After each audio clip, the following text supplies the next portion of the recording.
বিনামূল্যে যে কোনো রোগের ওপরে যদি আপনি আপনার শরীরকে জয়ী করতে চান, সেই ক্ষেত্রে কিন্তু 3টা বিজ্ঞান প্রমাণিত উপায় রয়েছে, যেগুলো আজকে আপনাদের সঙ্গে আমি শেয়ার করব। এই জ্ঞান কিন্তু আপনাকে আপনার শেষ জীবনে লক্ষ লক্ষ টাকার আইসিইউ এর বিলের হাত থেকে বাঁচিয়ে দিতে পারে। তো ভূমিকার কথা আর খুব বেশি না বাড়িয়ে আমি পিজি হাসপাতালের রেসিডেন্ট ডক্টর আসিফ আনোয়ার, চলুন আজকে আপনাদের সঙ্গে এই স্টেপ 3টা শেয়ার করে ভিডিওটা শুরু করি। এই 3টি পদ্ধতির ভেতরে প্রথম পদ্ধতিটাই হচ্ছে ক্ষুধা। আপনার শরীরে যত বেশি সময় ধরে ক্ষুধা থাকবে, এই ক্ষুধার আগুন কিন্তু আপনার ভেতরে তত বেশি পরিমাণে ড্যামেজ হয়ে যাওয়া কোষকে ধ্বংস করতে পারবে। অর্থাৎ এটাকে যদি আপনি ধর্মীয় দৃষ্টিকোণ থেকে অ্যাপ্লাই করতে চান, তাহলে মাসে 3 দিন রোজা থাকা বা চাঁদের 13, 14, 15 তারিখের যে রোজা আছে, অথবা সোমবার বৃহস্পতিবারের যে রোজা আছে, এই রোজাগুলো যদি আপনি রাখতে পারেন, তাহলে আপনার শরীরের ভেতরে অটোফেগি নামক একটা প্রক্রিয়া চালু হবে। এখন থেকে যখনই আপনার পেটের ভেতরে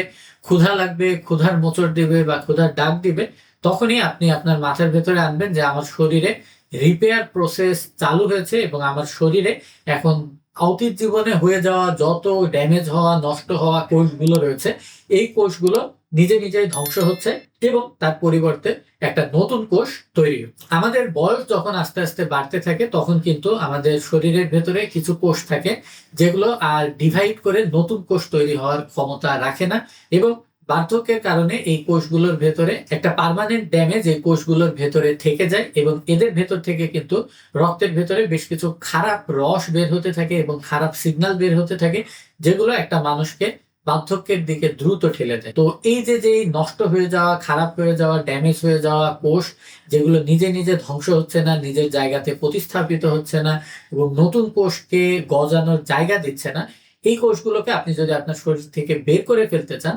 তাহলে কিন্তু আপনার এই না খেয়ে থাকা এবং দীর্ঘ সময় উপবাস করার কোনো বিকল্প নেই। এবং এটার কারণে কিন্তু আপনার চুলের গোড়া থেকে শুরু করে পায়ের নখ পর্যন্ত প্রত্যেকটা জায়গাতে ড্যামেজ কোষগুলো আস্তে আস্তে নিজেরা নিজেদেরকে হজম করবে এবং প্রস্রাব পায়খানার মাধ্যমে কিন্তু শরীর থেকে বের হয়ে যাবে। তো এই অটোফেগি প্রসেসকে আপনি যদি চালু করতে চান, অন্তত পক্ষে কিন্তু 13 থেকে 14 ঘন্টা পর্যন্ত না খেয়ে থাকতে হয়। এবং নতুন কিছু গবেষণাতে দেখা গেছে যে কেউ যদি টানা 3 দিন পানি খাওয়া ব্যতীত অন্য আর কোনো খাবার না খায়, তাহলে কিন্তু তার শরীরের প্রোটিন গুলো আস্তে আস্তে রিমডেলিং হয়।